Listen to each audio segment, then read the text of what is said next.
En lecture du visage, on dit que l'histoire de la quarantaine, donc de 41 à 50 ans, se lit sur deux traits bien centraux, le nez et les joues. Et il faut savoir qu'ensemble, ils racontent une histoire bien plus complexe et fascinante qu'on pourrait le croire. C'est une question qu'on a tous entendue, pas vrai? Cette vieille croyance populaire qui dit que plus le nez est imposant, plus le portefeuille est garni. Mais est-ce que c'est vraiment aussi simple que ça? Eh bien, pas du tout. En fait, c'est l'un des plus gros clichés de la lecture du visage. Pensez ça, c'est passé complètement à côté de l'essentiel. La vérité est beaucoup plus subtile. Pour vraiment tout comprendre, il y a une analogie super simple à garder en tête, celle de l'empereur et de ses ministres. C'est vraiment la clé de lecture pour décoder cette partie du visage. Alors concrètement, comment ça marche? Imaginez que le nez, c'est l'empereur. Il représente le moi, l'ambition, le désir de réussir. Et les joues, ce sont ses ministres. Elles symbolisent le pouvoir réel, le soutien qu'on reçoit des autres, et surtout, la capacité à concrétiser les plans de l'empereur. Et c'est là que tout se joue, dans l'équilibre. Un nez très fort avec des joues plutôt plates, eh bien c'est un empereur tout seul dans son palais.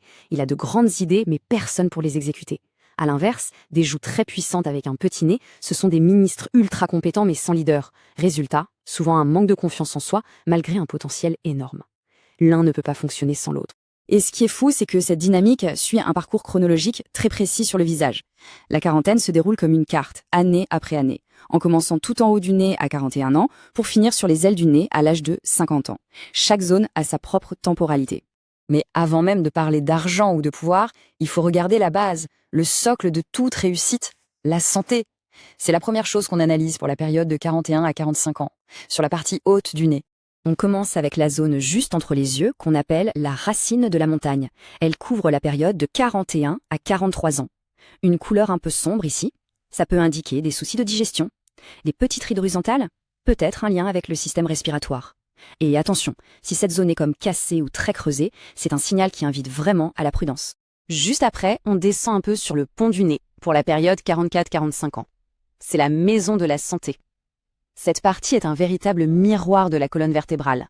C'est assez bluffant, mais on observe que 9 fois sur 10, une personne dont le pont du nez n'est pas parfaitement droit aura à un moment ou un autre des problèmes de dos. Donc l'idéal pour cette zone, c'est un nez qui soit droit, lisse, sans marque particulière, et surtout un peu charnu. Pas juste la pose sur les os, comme on dit. Un peu de matière sur le nez est souvent le signe d'un bon cœur, d'une nature généreuse, alors qu'un nez très fin et osseux peut parfois révéler un caractère un peu plus dur. Bon, maintenant que les fondations de la santé sont posées, on peut passer à ce qui intéresse beaucoup de monde, l'argent. On descend sur la partie basse du nez, qui correspond à la fin de la quarantaine, de 48 à 50 ans.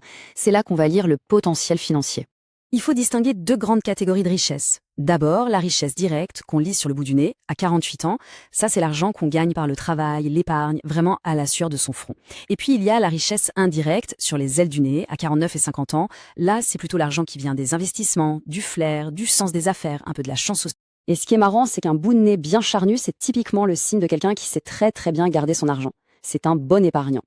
De l'autre côté, des ailes de nez bien larges et bien dessinées, ça trahit un esprit d'entrepreneur, une personne qui a toujours 1000 idées pour faire fructifier son argent. Ok, on a vu l'empereur, le nez. Mais les ministres, alors les joues? Eh bien, leur forme révèle une stratégie de vie fondamentale. Elles nous disent si on est plutôt du genre à attaquer ou à défendre face aux défis. Il y a deux grands profils. D'un côté, le type défenseur, avec des pommettes qui ressortent sur les côtés du visage. Ces personnes sont d'une résilience incroyable, elles tiennent bon dans la tempête. Et de l'autre, le type attaquant, avec des pommettes qui pointent vers l'avant. Eux, ils sont faits pour aller de l'avant, pour conquérir, pour prendre les devants. Mais au final, qu'on ait un grand nez ou un petit, des pommettes saillantes ou discrètes, ce n'est pas ça le plus important. Ce qui compte vraiment, ce n'est jamais un trait pris isolément. C'est l'harmonie générale, c'est l'équilibre. Un empereur ambitieux a absolument besoin de ministres puissants pour régner. Tout ça nous amène à une dernière réflexion. En regardant l'interaction entre ces traits, chaque visage raconte une histoire unique. Est-ce celle d'un conquérant, né pour l'attaque, d'un survivant bâti pour la défense, ou celle d'un souverain sage qui a su trouver le parfait équilibre entre son ambition et son pouvoir?